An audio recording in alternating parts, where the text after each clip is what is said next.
When Oliver Hardy tragically passed away in 1957, Stan Laurel made one final promise to his friend.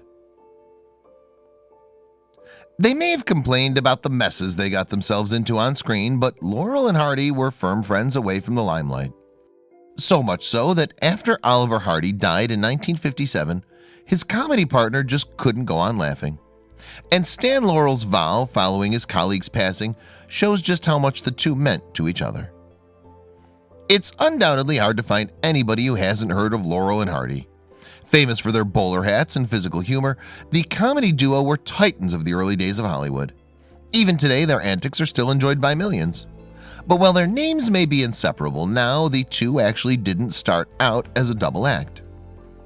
Prior to meeting his brother in gags, Stan Laurel worked with another comedy legend, Charlie Chaplin.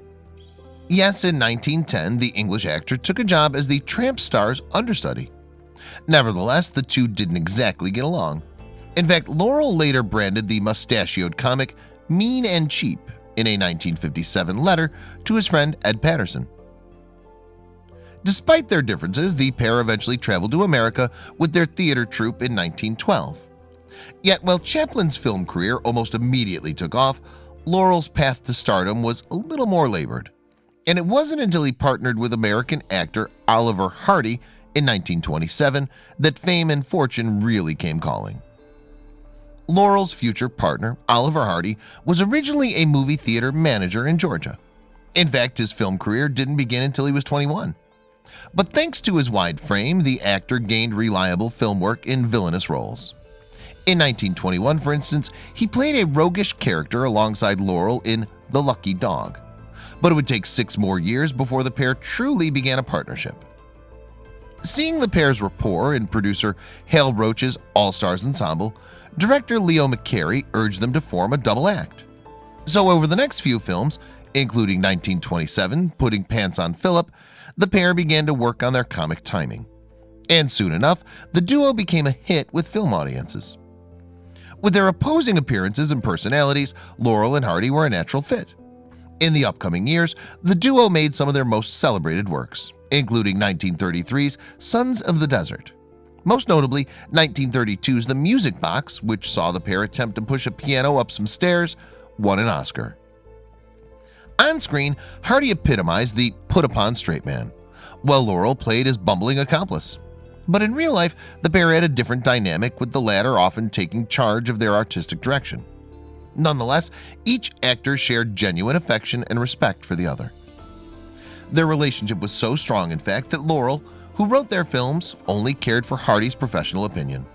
And as revealed by Roach to United Press International in 1957, he rarely took anyone else's feedback on board.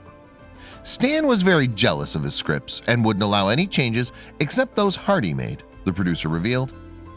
Later, as their fortunes in Hollywood changed, Laurel and Hardy fought to keep their partnership alive. In 1941, following a split with Roach, the duo signed with 20th Century Fox, which promised to keep them a double act. However, the deal came at the cost of a reduced creative input, and their films were relegated to B-movies. So with their influence in Hollywood waning and their health slowly deteriorating, Laurel and Hardy began to step back from cinema. In 1951, they made their final film, Atoll K, which received an unenthusiastic response on release. Following this, the pair moved to Europe, where they enjoyed a successful second career on stage. Yet, although the pair were welcomed with open arms in Europe, the two became increasingly unable to meet their audience. In 1954, a tour was scrapped after Hardy suffered a heart attack. Just 1 year later, his partner endured a stroke, which thwarted plans for a TV series. And soon enough, the duo's health would end their careers for good. Despite starting a new health regimen, Hardy suffered a stroke in 1966 that left him unfit for work. Emaciated and bedridden, the actor became an alarming shadow of his former self. And in 1957, age 65, and after 2 more strokes, the star finally succumbed to his illness and passed away. Of course, losing a friend can be difficult to process, and Laurel was overcome with despair after his partner's death. In a letter to his friend Betty Healy, written less than a week after Hardy's passing, the actor admitted to feeling terribly upset by the news. "I miss him very much and feel quite lost," he revealed. But while Hardy meant the world to the comedian, Laurel was unable to pay his final respects. Yes, due to his own failing health, the star had to miss the funeral. In the end, his wife Ida and daughter Lois attended in the actor's place. However, the comedy legend would never forget his friend's memory, as well as the partnership they'd had together. Following Hardy's passing, too, Laurel stunned fans with a shocking announcement. "I've had it," the actor asserted to the United Press International less than a month after his friend's death. Indeed, so much did his partner's presence mean to him that the actor issued a promise, "I'll never work again." And in the years after Hardy's death, Laurel stood firm by his vow and declined various offers of work. In particular, he turned down a nice chunk of money to star in 1963's It's a Mad, Mad, Mad World.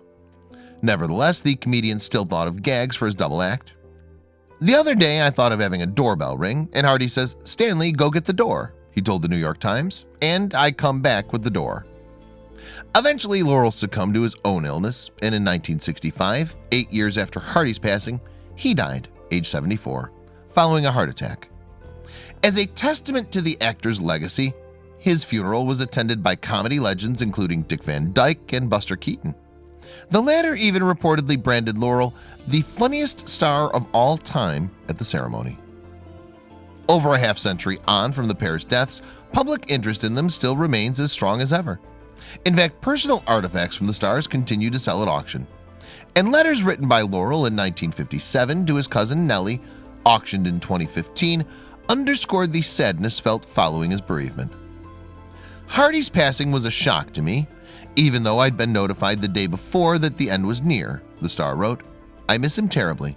Can't realize that he's gone." This was indeed a sad ending for one of the funniest buddy-ups in movie history. However, the love shared between these two jesters makes their partnership all the more treasured.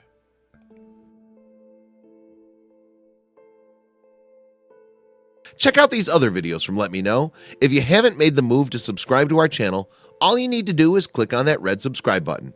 Thank you for watching.